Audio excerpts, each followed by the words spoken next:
Dans le dernier épisode de Almost 30 Series, je vous disais ça. C'est mon dernier jour. Il est 8h10, je m'apprête à partir pour aller au bureau pour la dernière fois. On vient d'être accepté pour l'appartement de nos rêves. Je suis choquée. L'appartement est à nous, les visites c'est terminado. Maintenant, on peut planifier une date pour notre déménagement. Sauf que nous, on fait tout à la dernière minute. Donc c'est tout naturellement que nos premiers cartons, nous les avons achetés 5 jours avant de déménager. Tout le monde autour de nous était genre grave stressé, alors que nous, on se disait mais on a le temps, de toute façon, on n'a quasiment rien dans la maison. Et si vous voulez rire encore plus, la première fois où on a acheté des cartons, on en a acheté 5. On s'est vraiment dit que notre maison de 120 mètres carrés, elle allait rentrer dans 5 cartons. Non mais au secours, 2 bras gauche. On a aussi voulu profiter de nos derniers jours à Pittsburgh pour revoir nos proches, passer du temps avec ceux qu'on aime tant et aussi aller dans notre vietnamien préféré. Oh là là, Tram's Kitchen, c'était à 5 minutes de chez nous. On l'a poncé.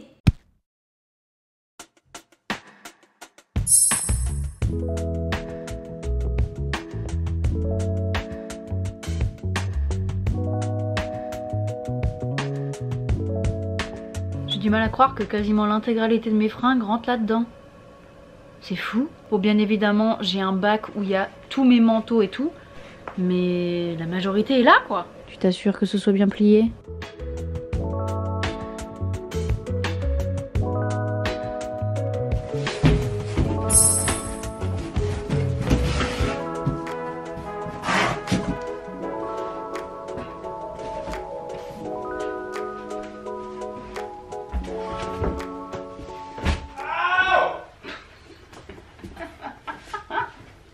Do you know how much this box can handle in terms of weight? I don't know, does it say it on it? Don't think. Because that bitch is heavy.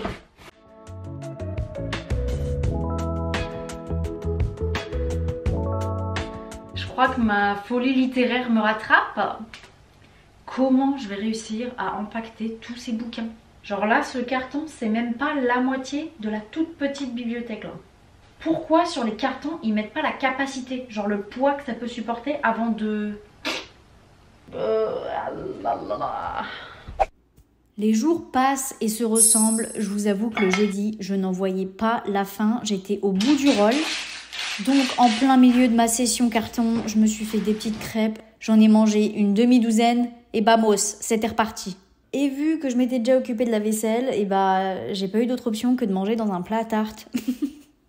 Le concept de déménager, c'est quand même fou quand on y pense, parce que le cocon qu'on s'est créé, du jour au lendemain, il n'existe plus. Genre, d'une part, on n'y a plus accès, donc on peut même plus y aller. Ce qu'on appelait la maison, d'un seul coup, soit ça devient vide, soit ça devient la maison de quelqu'un d'autre. Philosophie de comptoir, bonjour. Sinon, j'ai retrouvé une carte que j'avais oublié d'utiliser, et je me suis dit, quel meilleur moment que l'aube d'une nouvelle aventure pour écrire des mots doux à mon petit mari. Non mais plus sérieusement, il s'est passé tellement de choses dans nos vies au même moment que j'ai l'impression qu'on a mis notre couple un peu de côté pour pouvoir tout gérer sans perdre pied. J'ai trouvé que la symbolique était belle, malgré tout ce chaos, malgré tout ce qui se passe autour de nous, de prendre 3 minutes de mon temps pour ce geste tendre. Non mais regardez là la petite romantique.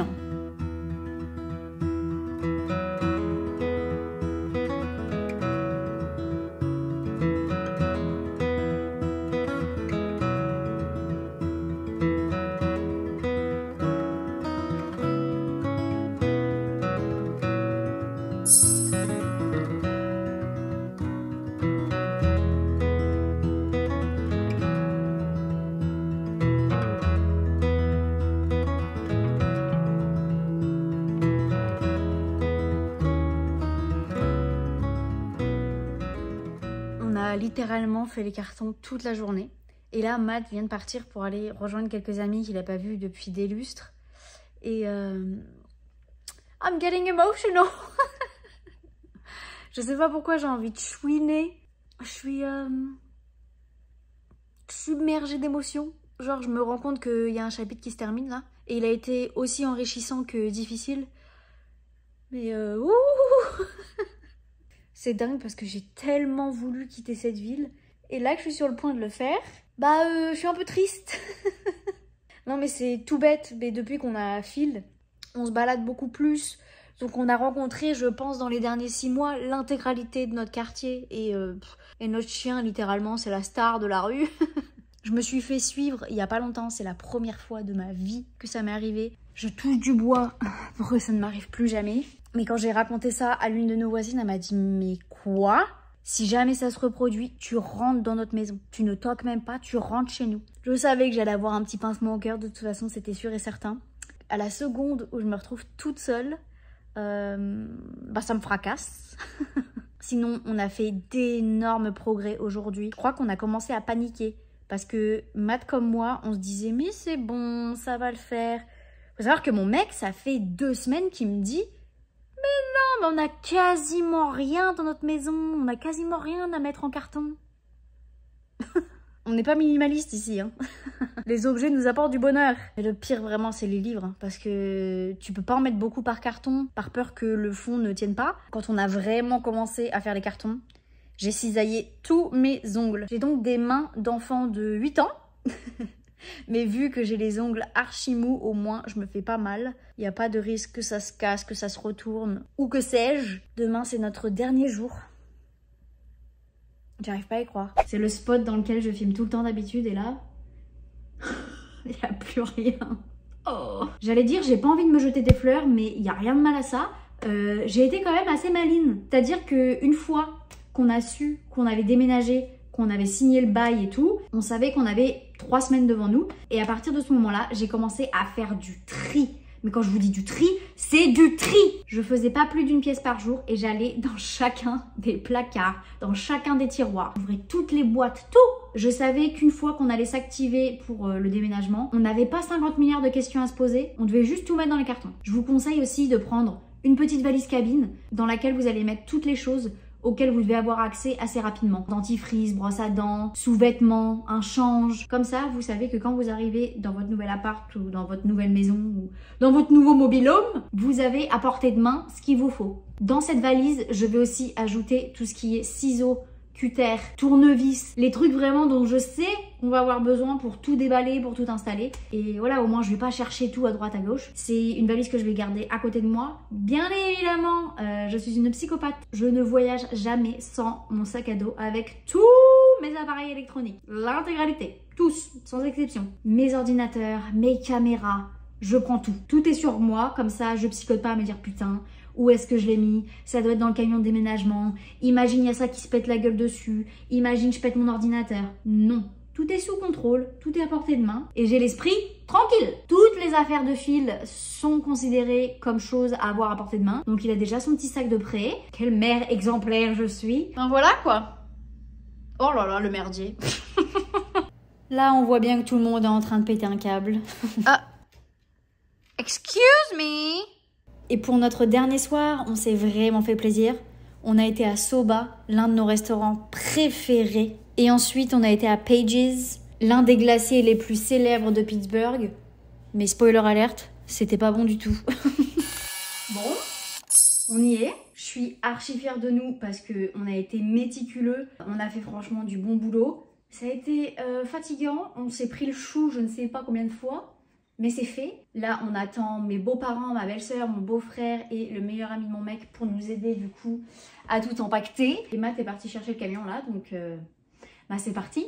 J'entends Phil qui arrive. T'es où? Phil qui est vraiment une star. Il n'y a rien qui le perturbe.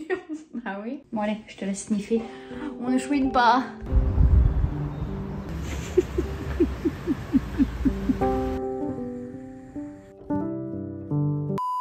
Oh my god, she's gorgeous. Elle est pas trop belle notre chambre.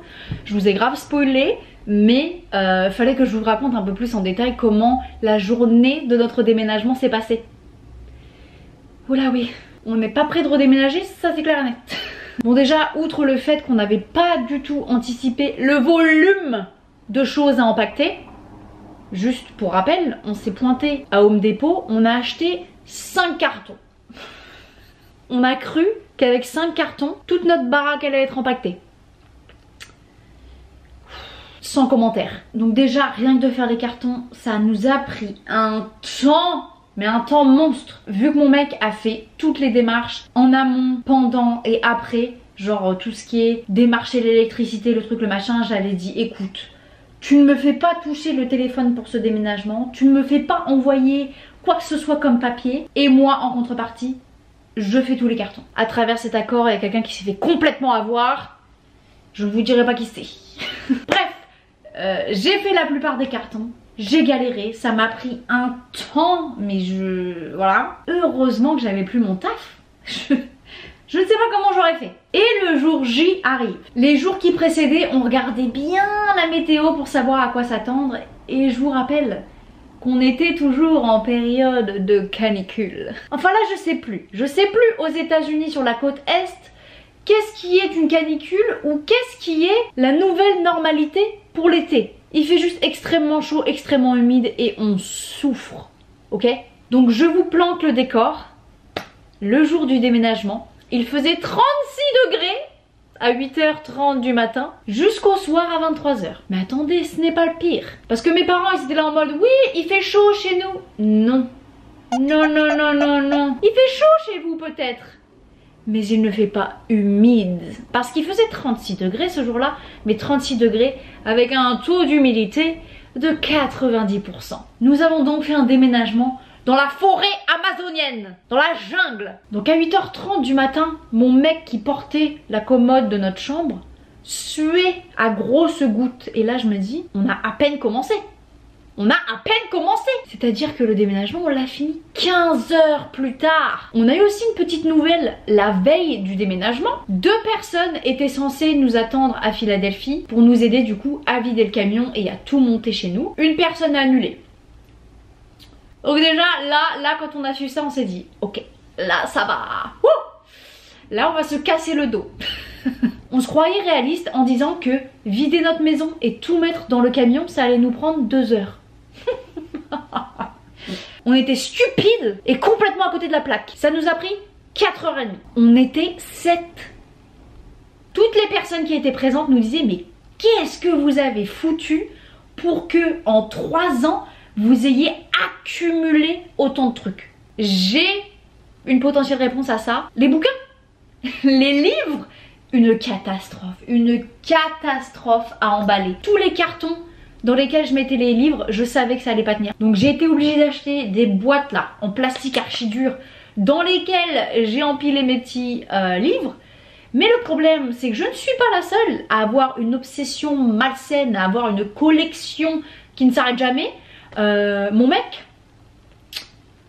ah bah les vinyles, hein, voilà, les vinyles, le poids que ça fait cette merde, on n'avait pas du tout anticipé, pas du tout. J'ai aussi le regret de vous annoncer que pendant qu'on était en train de tout mettre dans le camion, on s'est rendu à l'évidence, mes plantes allaient devoir y passer. J'ai endossé le sacrifice, j'ai laissé toutes mes plantes à l'appart, enfin j'ai tout mis devant avec une petite pancarte gratuite, donc je pense que ça a fait des heureux et que mes plantes sont maintenant chouchoutées par mes anciens voisins. Mais bref, on arrive quand même à tout mettre dans le camion. Camion de 6 mètres. 6 mètres!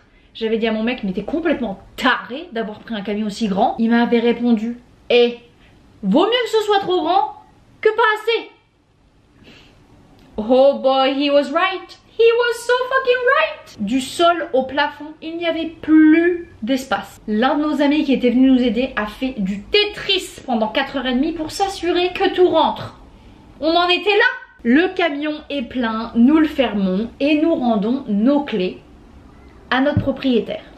Et là, je reçois un email. Attendez, avant de vous dire quel était l'email, je vais vous donner du contexte. 2 jours avant, on commande notre lit. Parce que mon mec il était là, ouais, j'ai pas envie d'attendre, j'ai pas envie qu'on dorme sur un tout petit matelas, ça fait 3 ans qu'on l'attend, blablabla. Bla, bla. Je dis ok.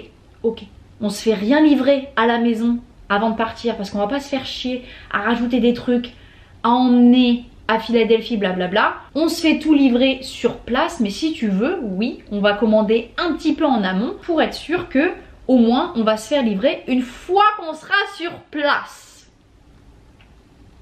On commande le jeudi soir avec une livraison estimée le mardi prochain. On est large, on déménage le samedi, ça va le faire. Nous revenons à nos moutons. Je donne nos clés à l'ancienne propriétaire, je monte dans la voiture, je prépare mon petit GPS qui me dit que j'ai 4h30 de route jusqu'à Philadelphie. Et là, je reçois un email qui me dit « Notez votre livraison ». Bah tiens, c'est bizarre parce que j'attendais rien aujourd'hui. D'autant plus que bah je suis là et on s'est rien fait livrer. Le putain de Lille, livré sur le trottoir alors que je ne suis même pas chez moi et que je suis à 4h30. Autant j'adore Philadelphie, autant me dire que mon lit va rester 4h30 sur mon trottoir, pas très fan. Vraiment pas très fan. Donc on essaye d'appeler du monde, j'appelle des copines, j'en appelle une qui me dit qu'elle est à 1 heure de la maison, donc elle peut être chez moi dans 1 heure et bah, potentiellement pouvoir monter mon lit chez moi quoi. Donc je me dis bah ok, de toute façon qu'est-ce que tu veux que je fasse? Je conduis et je reçois un appel d'un numéro que je connais pas et mon téléphone me dit que l'appel est en provenance de Philly. Donc là je me dis tiens, un numéro que je connais pas qui m'appelle de la ville où je m'apprête à emménager. D'habitude je décroche pas mais là je vais décrocher. Je tombe sur quelqu'un qui me dit je dis Margot Margot, my name is Margot. Et là le type me dit oui bonjour, je vous appelle parce que vous venez de vous faire livrer un colis chez moi. Donc là je me dis oui bonjour, je crois que je suis votre nouvelle voisine et là je suis on my way, j'arrive. Il m'a dit oui parce que votre colis du coup il est en plein milieu du trottoir, les gens peuvent même pas passer et tout. Donc je m'excuse, bien évidemment je n'y suis pour rien, mais qu'est-ce que tu veux que je dise? Un petit cœur, donc voilà comment j'ai rencontré mon voisin. Mais bref, tout ça pour dire que on a fait bonne route, il nous est pas arrivé de pépins. Je suis arrivée, ma copine et son petit mari avaient réussi tant bien que mal en faisant appel à un type qui marchait littéralement sur le trottoir. Parce que vous avez vu la bête, il est énorme, donc il pèse 1 tonne. Et nous, on a pris 5 heures à vider le camion et tout monter chez nous. Les escaliers, je peux vous dire, on n'en pouvait plus. Ma belle-mère, elle m'a dit, plus jamais. Je lui ai dit, ne t'inquiète pas, entre maintenant et le moment où on va redéménager, on a intérêt d'être devenu riche pour pouvoir se payer des déménageurs. Parce que là, dans notre ancien appartement, on habitait au 1er étage et au 2e étage d'une maison. Mais là, c'est pareil, c'est tout pareil. Donc tout ce qu'on a descendu au point de départ, à l'arrivée, il a fallu tout remonter pareil. Enfin voilà, à 23 h, on a dit allez, c'est bon, c'est fini, on déballera tout plus tard. On est allé se coucher, on était décalqués. Vraiment, mes beaux-parents cette journée, ça a été les sauveurs. Ils ont dead ça. Ils nous ont accompagnés de 8 h du matin à 23 h du soir. Ils ont fait la route avec nous. Les 5 heures de route qu'on s'est tapé là, ils les ont fait avec nous. Et ils sont restés avec nous le week-end pour nous aider à tout déballer. Donc ouais, bienvenue chez nous, on est ravis. Bref, repassons au vlog. Ce chapitre n'a pas commencé comme on l'aurait imaginé. Pour des raisons personnelles, mais surtout extrêmement tristes, on a dû héberger 2 de nos amis pendant 5 jours. Et quand rien n'est prêt dans votre maison, que tout est dans des cartons, etc., ça peut quand même être un peu source de stress. Mais après ça, on a enfin pu prendre nos marques et se dire que ça y est, on l'avait fait. Ce moment dont on avait tant rêvé, qu'on attendait avec impatience depuis des mois, ça y est, on y est. Notre vie a changé. Bon, après, il y a des choses qui ne changeront jamais. À savoir que ma priorité, même si on n'a pas de fourchette ni de serviette, ça va être de ranger mes livres par couleur. C'est moi ou la nana sur la couverture de Daisy Jones and the Six. On dirait Swan Périssé, canon de beauté. Doucement mais sûrement, on s'installe. Va vraiment falloir faire quelque chose pour ce bureau parce qu'il a l'air tellement triste. Il n'y a rien dedans. Et puis, avant même qu'on ait le temps de dire ouf, on se retrouvait déjà sur la route. Pour du travail et pour retrouver de la famille. Et au fait, Pittsburgh, écoute ça. Pittsburgh, Pittsburgh, Pittsburgh. Tu m'as brisé, puis tu m'as doucement mais sûrement vu sortir la tête de l'eau. Je t'ai aimé autant que je t'ai détesté. Tellement de belles choses ont pu éclore ici. Tu m'as vu me marier. Bah franchement, aller dire ça à la moi d'il y a 6 ans, que le mec de Tinder qu'elle voit en ce moment, ça va devenir son mari. Je crois qu'elle t'aurait rionné. Je suis donc devenue une immigrée ici. On a commencé toutes ces procédures de visa, de permis de travail, les maux de tête quoi. Tu m'as vu sombrer, puis tomber si bas, au point où j'avais aucune idée de qui j'étais. Puisqu'une grande partie de mon identité avait été volée par la dépression. Mais she's back baby, avec une thérapeute que je remercierai jamais assez. Un peu de patience et beaucoup de soutien, j'ai quitté le mode zombie et je suis revenue à la vie. Chez toi, je me suis découvert des passions du bouquin En veux-tu, en voilà, par exemple. Bah oui, parce que l'avantage de ne plus se connaître, c'est que le champ des possibles devient immense. Et on peut tout réécrire sur une nouvelle page blanche. Du coup, on a testé plein de trucs. Il y a d'ailleurs des trucs qu'on n'aurait pas dû tester. Nos cheveux en ont vraiment vu de toutes les couleurs. Tu nous as donné de la place pour tant d'amour. La vie à deux a commencé ici. Et maintenant, on est limite des vieux de la vieille. Un chapitre de ma vie de couple dont je ne changerai absolument rien. On a adopté notre premier bébé. Et il est juste parfait. Même si tu nous as convenus pendant un moment, on a pris la décision de te quitter. Puisque je pense que nos ambitions, nos envies et nos rêves se retrouvent un peu à l'étroit. On voit plus grand, plus fou, plus bruyant. J'espère que tu nous en veux pas et que tu nous souhaites le meilleur. Mine de rien, tu garderas une place très très chère dans mon cœur de East Coast Girl. Merci de m'avoir tant appris. Merci de m'avoir réveillée. À bientôt. Margot.